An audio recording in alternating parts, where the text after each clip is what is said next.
Hello everyone, welcome to Gyanalaya. तो आइए आज अपने इस वीडियो में हम बात करते हैं उन सभी कैंडिडेट्स के बारे में जो कि हर बार मुझसे ये सवाल पूछ रहे हैं, चाहे फिर वो DSSB को लेकर हो या KVS, NVS, EMRS को लेकर हो कि मैम हम कब तक एक्सपेक्ट करें कि हमें न्यू जो नोटिफिकेशंस हैं या जो न्यू वैकेंसी से रिलेटेड नोटिफिकेशन है वो सब देखने को मिलेगी। मैम हम कब तक उम्मीद करें कि हमें जो कि है किसकी एग्जाम्स, किसके लिए जो एग्जाम्स है, जो नोटिफिकेशन है वो हमें पहले देखने को मिलेंगे। तो आइए इन सब पे जो कि है चर्चा करते हैं। जो न्यू नोटिफिकेशन है स्पेसिफिकली उन पे चर्चा करते हैं अपने इस वीडियो में आज हम ज्ञानालय के माध्यम से। उम्मीद करूंगी आप सब मेरे साथ अंत तक बने रहेंगे।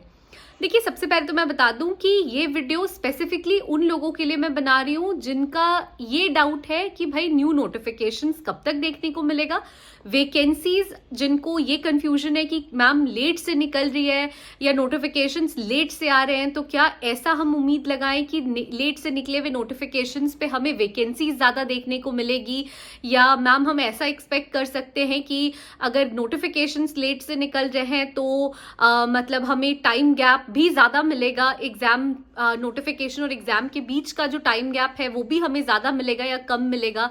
तो न्यू नोटिफिकेशन से स्पेसिफिकली रिलेटेड जो डाउट्स है मैं उसकी बात करूंगी अपने इस वीडियो में।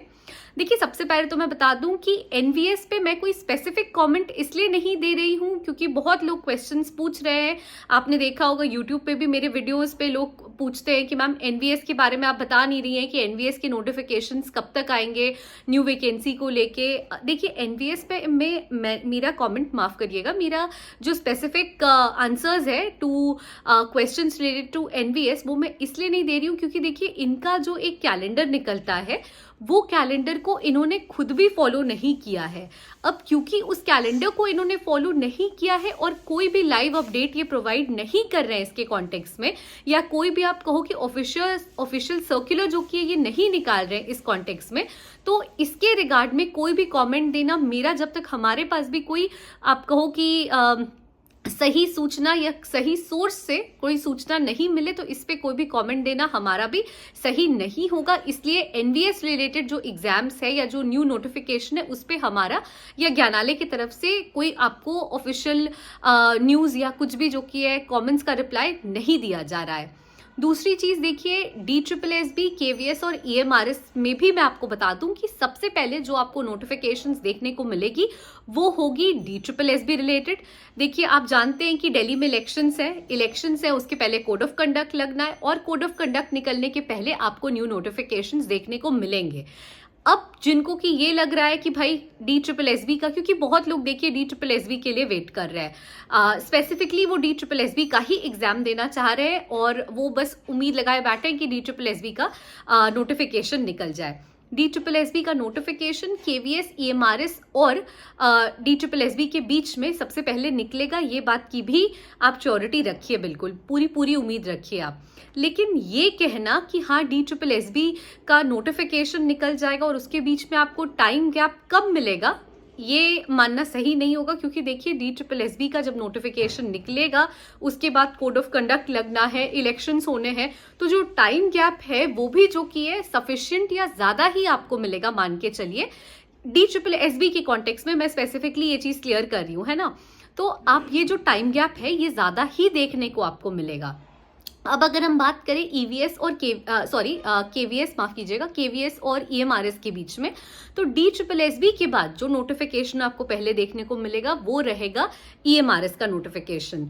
EMRS का नोटिफिकेशन निकलेगा और EMRS की नोटिफिकेशन और एग्जाम जो कंडक्ट होगा उसके बीच में आपको टाइम गैप जैसे पिछली बार देखने को मिला था, आप कह सकते हो कि वैसा ही आपको देखने को मिलेगा। जो पेपर का फॉर्मेट रहेगा वो काफी स्टैंडर्ड रहेगा। पहले से पेपर के कंपैरिजन में मुझे नहीं लगता है कि आपको चेंजेस देखने को मिलेंगे। आप उम्मीद रख सकते हैं कि हाँ, जैसे जिस तरह से पिछली बार पेपर पूछा गया था, जो स्टैंडर्ड था पिछली बार, इस बार भी वैसा ही रहेगा। मोरलेस आपको ज्यादा चेंजेस देखने को नहीं मिलेंगे। तो सबसे पहले जो नोटिफिकेशन निकलेगी वो DSSB की ही होगी। उसके नोटिफिकेशन निकलने और पेपर कंडक्ट होने के बीच में जो टाइम गैप होगा वो भी अच्छा खासा होगा, आप ये मानकर चल सकते हैं। EMRS की नोटिफिकेशन DSSB के बाद निकलेगी, या आप कह सकते हो कि लमसम आगे पीछे ही निकले। DSSB के बाद EMRS के नोटिफिकेशंस आपको देखने को मिल सकते हैं जल्दी ही। EMRS के नोटिफिकेशंस निकलने और एग्जाम कंडक्ट होने के बीच में जैसा पिछली बार इन्होंने फॉलो किया था पैटर्न, बिल्कुल लगभग बिल्कुल सेम पैटर्न ही आपको देखने को मिलेगा। फर्स्ट क्वार्टर में आप पूरी उम्मीद रख सकते हैं, एक्सपेक्ट कर सकते हैं कि आपको एग्जाम्स कंडक्ट होते हुए दिखाई देंगे, है ना। तो ये चीज आपको फर्स्ट हाफ में आप उम्मीद लगा के चल सकते हो 2025 में कि ये सब आपको होता दिखाई देगा। अब अगर हम बात करें KVS के बारे में, देखिए तो KVS का जब नोटिफिकेशन निकलेगा और जब एग्जाम कंडक्ट होगा उसके बीच में देखिए टाइम गैप कम रह सकता है, क्योंकि जैसा पिछली बार इन लोगों ने देखिए किया था कि नोटिफिकेशन निकाला था, नोटिफिकेशन निकालने के बाद बहुत लिमिटेड टाइम दिया था लोगों को प्रिपेयर करने के लिए और उसके बाद इन्होंने एग्जाम कंडक्ट कर दिया था और ये सब देखिए इन्होंने बहुत जल्दी रैप अप कर दिया था, बहुत जल्दी सम अप कर दिया था। तो हम उम्मीद रख सकते हैं या हम कह सकते हैं पिछले जो एग्जाम हुए हैं KVS के उसके आधार पे 2022 के आधार पे कि इस बार भी ऐसा हमें देखने को मिल सकता है। तो इसीलिए आई होप कि जिन लोगों का ये कंफ्यूजन था कि हमें किसकी नोटिफिकेशन पहले देखने को मिलेगी, DSSB, KVS, NVS और EMRS की, वो मैंने आंसर कर दिया है। टाइम गैप क्या रहेगा, ज्यादा रहेगा, कम रहेगा मैम, इसके बिहाफ पे जो कंफ्यूजन था वो मैंने आंसर कर दिया है। देखिए वैकेंसी रिलेटेड मैं बताऊं तो सीट स्पेसिफिक होके अगर मैं सीट रिलेटेड बताऊं तो देखिए EMRS के लिए हमने जाना है, हमने देखा है कि मिनिस्ट्री ऑफ ट्राइबल अफेयर्स द्वारा 38,000 वैकेंसीज की बात की गई थी। लमसम 10,000 वैकेंसीज निकल चुकी है, 28,000 इन्हें भरने हैं। हम एग्जैक्ट नंबर कोई भी नहीं बता सकता है, कोई भी देखिए जाके पार्लियामेंट में नहीं बैठा है। अगर कोई ऐसा बता रहा है एग्जैक्ट नंबर या कह रहा है कि बिल्कुल इतनी ही वैकेंसी निकलेगी या इस डेट पे ही नोटिफिकेशन आएगा, तो मुझे नहीं लगता है आपको उनका विश्वास करना चाहिए या आपको उन पे फेथ रखना चाहिए। हाँ, लेकिन एक चीज मैं जरूर बताऊंगी, वैकेंसीज देखिए अच्छी खासी ही आपको देखने को मिलेगी। कुछ लोग देखिए KVS में भी कुछ लोग रिटायर कर रहे हैं, उनकी सीट्स खाली हो रही है, नए वैकेंसीज भी इन्हें निकालना है, तो वो जोड़ करके आप देखोगे, या EMRS का आप देखोगे कि 28,000 सीट्स भरनी है ना। तो हर जगह कुछ ना कुछ अलग रीजंस है जिसके कारण कि आप कह सकते हो कि अच्छी खासी वैकेंसीज आपको देखने को मिलेगी, है ना। EMRS में भी स्पेसिफिकली मैं बताऊं तो टीचिंग, नॉन टीचिंग सबकी आपको अच्छी खासी वैकेंसीज देखने को मिलेगी। अब बात रही कि हमें देखिए बहुत लोग ये भी कह रहे हैं कि जब नोटिफिकेशन ही नहीं निकलना है, कोई ये भी देखिए लिखता है कमेंट में 2028 में नोटिफिकेशन आएगा।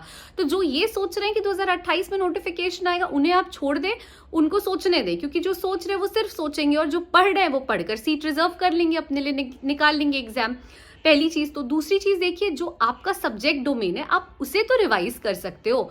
जो GS है वो देखिए आपको सिर्फ एक पर्टिकुलर एग्जाम के लिए नहीं पढ़ना है, एक स्पेसिफिक एग्जाम के लिए नहीं पढ़ना है। फिर आपका देखिए टीचिंग एप्टीट्यूड है, रीजनिंग है ना, ये सब ऐसा चीज है जो आपको हर एग्जाम में पूछा जाता है। आप सारे ही कॉम्पिटिटिव एग्जाम्स में जो कि है, आप जिस भी फील्ड में TGT हो, PGT हो, जिसके लिए भी आप अपियर हो रहे हो, आप ना सिर्फ किसी स्पेसिफिक NVS का या KVS का अगर आप पढ़ो पहले और मानिए EMRS का निकल जाता है, EMRS का आपने दे दिया एग्जाम, EMRS के बाद उसी रिविजन या उसी पैटर्न पे जो कि आपको KVS में भी वही सारे सब्जेक्ट्स पढ़े हुए काम आएंगे, तो ये आपके ही लिए बेनिफिशियल होगा अगर ये सारी चीजें आप टाइमली कवर करके रखो, अपना सब्जेक्ट डोमेन आप रिवाइज करके रखो, ताकि जो भी वैकेंसीज जब भी निकले, जब भी नोटिफिकेशन आए, आपको बस रिवाइज करना रहे और रिविजन करने के बाद आप उस एग्जाम में अपियर कर सको, है ना।